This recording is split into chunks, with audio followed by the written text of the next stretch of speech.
Howdy folks, welcome to Katie Phillips Scrapbook Designs. I'm Katie and today we're going to do a tutorial on the insert that's going to go inside the cover of the Garden of Books album.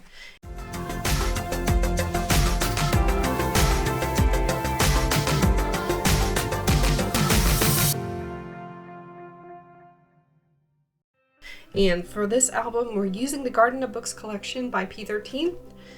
And I've already got some of the bits and pieces cut up and inked.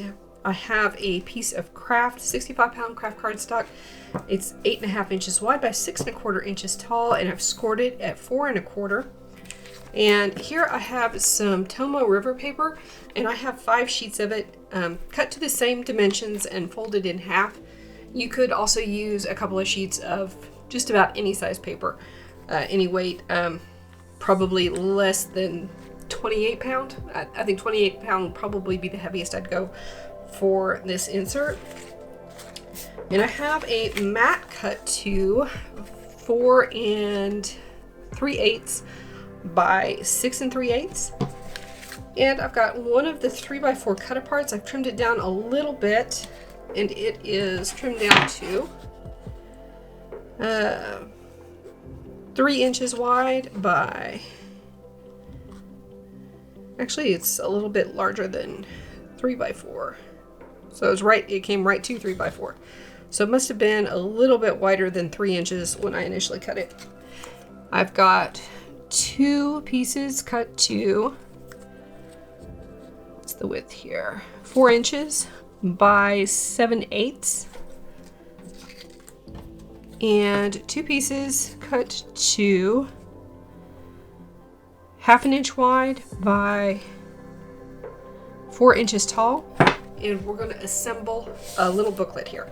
And we're going to use a tool that I have never used before. So this is going to be a learning curve for me. I've tested it to make sure that it works, but I have not used it to make a booklet before. So, nothing like trial by fire, learning it while recording the video. So I've already inked most of these, but I'm going to go ahead and ink the insert here. And I think I'm going to do most of this video in real time, just so if you're following along at home, you can kind of see what I'm doing.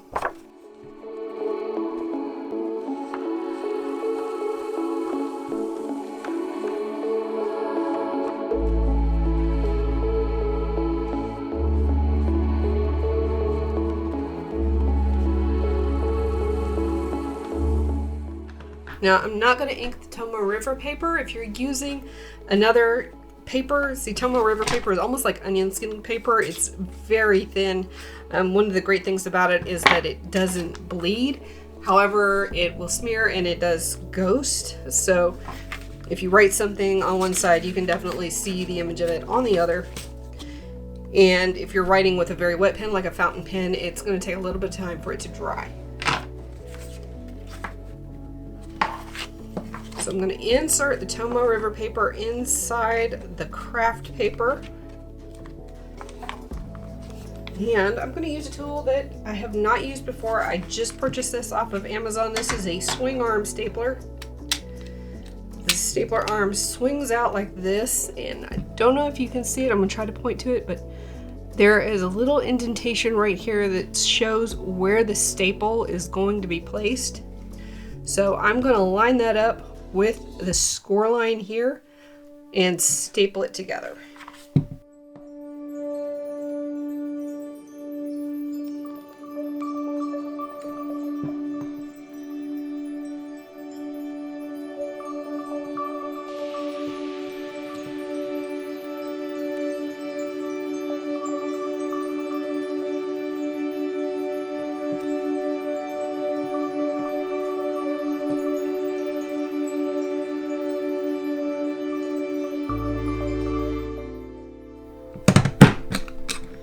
See how, oh, I'm gonna have to pull that staple out.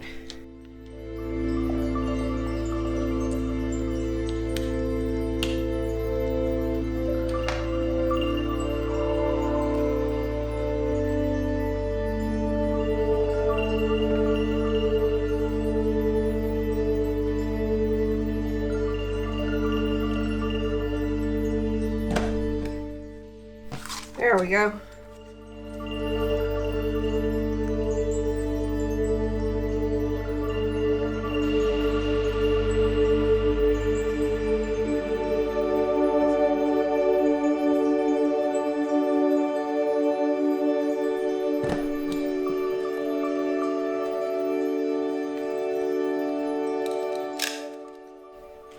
So it took a little bit of playing around with it, but it does work pretty well. And the reason I got the swing arm stapler is because it just gives me a greater range of I could go up to like a 6 or an 8-inch insert if I wanted to.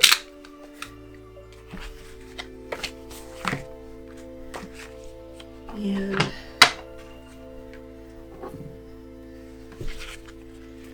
that didn't get inked very well on the outside, so let's go over it one more time. Sometimes with inking, it helps to go over on both sides.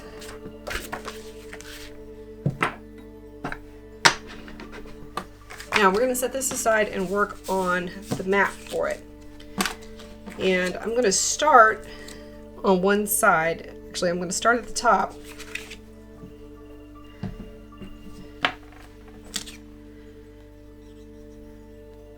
Oh, you know what I want to do with this before I even do that? I'm going to do some secondhand stamping on here. And because I'm going to flip this over, I'm not worried about whether there's a stamped image there. But this was just too plain. I mean, there's very faint stripes right there. But yeah, that's just a little bit too plain. So I'm inking the stamp, stamping it once, and then stamping it a second time. And this is the Almanac stamp by Prima Marketing. Sometimes you can find it on Amazon, so if I can find it on Amazon, I will link it in the description box down below. So let's flip this over and ink the mat. It might not be as visible, but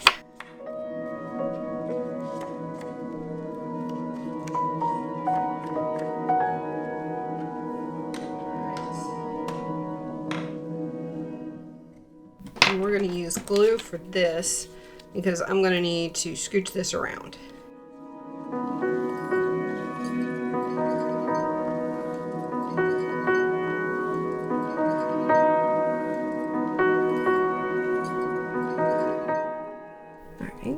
I've got just a very thin border around the top there. And now I'm going to lay this down on the left side.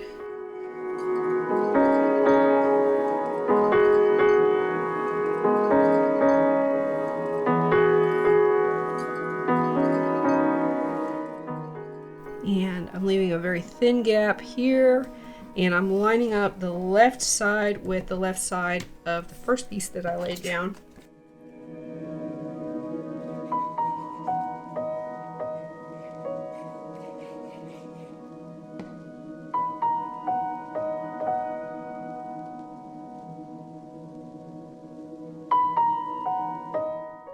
We're going to lay down the 3x4, leaving very narrow gaps all the way around.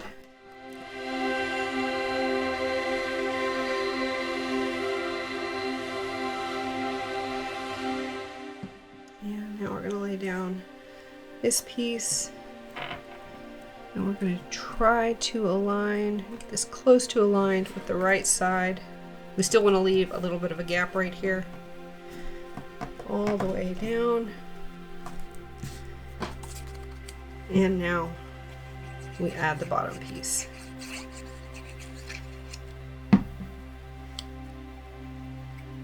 And since I put words on it, probably could have come down a little bit further. So what I'm going to do, I'm going to trim a little bit off the bottom here.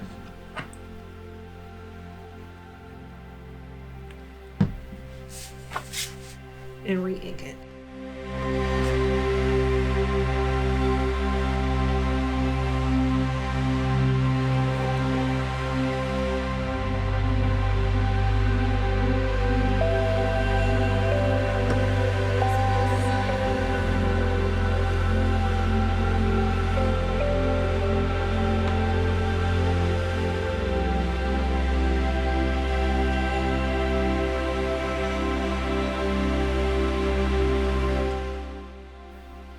I'm going to use glue just because this piece right here has a natural bend to it, and I don't want the left side to come up, which it might be inclined to do if I use double-sided tape.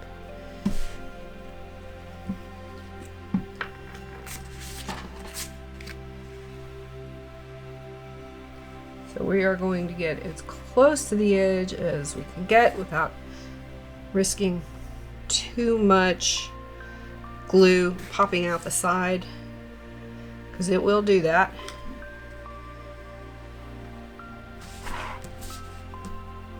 And if you ever need to draw just a straight bead, it's easier to move your hand sometimes.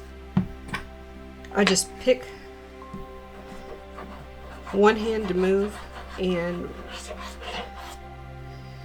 try to keep a steady, even motion.